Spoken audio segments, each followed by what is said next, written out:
Good morning, and welcome to episode 2 of McBain Moments.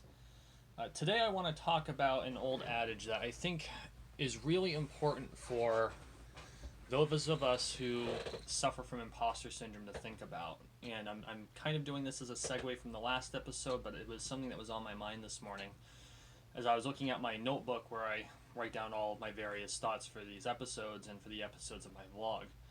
And that's the old term, fake it till you make it. And the recent Facebook post, it wasn't really, it's a couple of years old now, but it came across my feed again, so I was looking at it. Face it till you make it, which is basically the same thing. You gotta fake it till you make it because you're not going to just get it in most cases. And I was really thinking about what fake it till you make it means, and what that really means isn't so much. It's not so much that you're an imposter. It's that you're not used to what you're doing. And when you're facing your customers or the public or whoever it is that you have to deal with in your job or in your hobby or craft or whatever it is, your viewers on YouTube, and believe me, this is something I deal with on a regular basis, you have to be able to make it look like you're competent, even when you don't feel competent. And I don't mean that you have to make a nice set dressing and behind it's just a bunch of papier-mâché. I'm talking about you have to put your best effort forth. You have to keep yourself as squared away as possible. And over time, you'll build the habits necessary to the point where you feel like you're competent in what you do.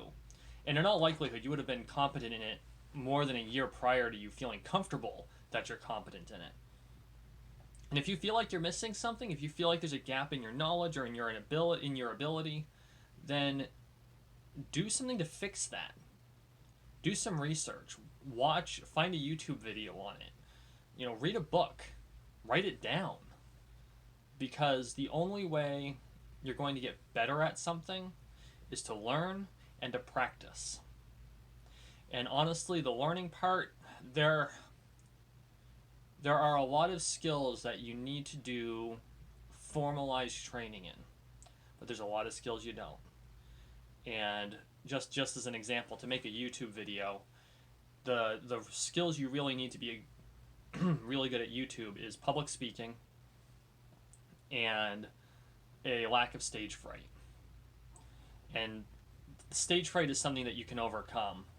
And public speaking is something you can learn. And the only way you learn public speaking and you overcome stage fright is to practice. And so, honestly, if I had tried doing this before I was forced into a situation to do public speaking a lot, there's no way in hell I would have made it. I just would have chickened out.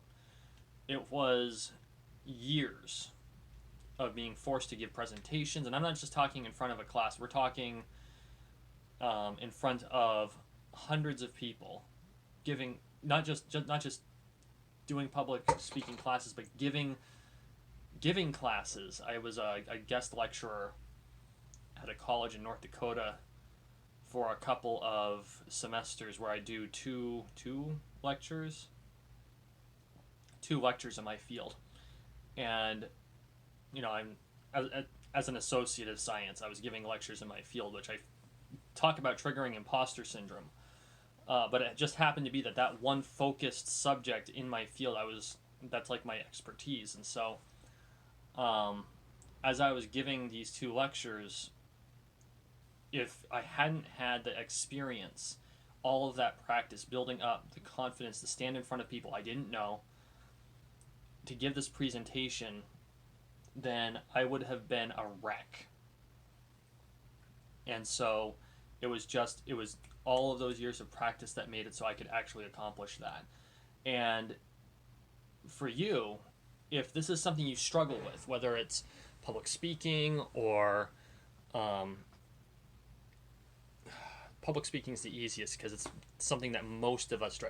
A lot of us would rather face life or death situations than have to stand in front of a crowd and give a presentation, right? But all you got to do is practice. Practice in front of a mirror. Make a video like this. And you don't even have to post it. Just do the video and then watch it yourself, or show your best friend, or show your mother. And what that will do is it'll slowly build up that confidence. And like a lot of things, confidence is a spiral. When you're building confidence, it starts to spiral up real quick. When you lose confidence, it spirals down real quick. And so the idea is that you start building the positive spiral and you maintain that positive spiral. And if you can do that, you will build not only your confidence but your competence in whatever skill it is you're trying to build. And now if you're trying to learn a really complex skill like auto mechanics, now obviously you're gonna have to do more than just practice auto mechanics. That requires reading, that requires practice, that requires learning from people who have done it before. And that's gonna require a lot of mistakes, and you will make mistakes. Trust me. This is my second episode, and this is the second time I've had to film it because I screwed up my first time. It happens. So get out there and do the thing. You can do it.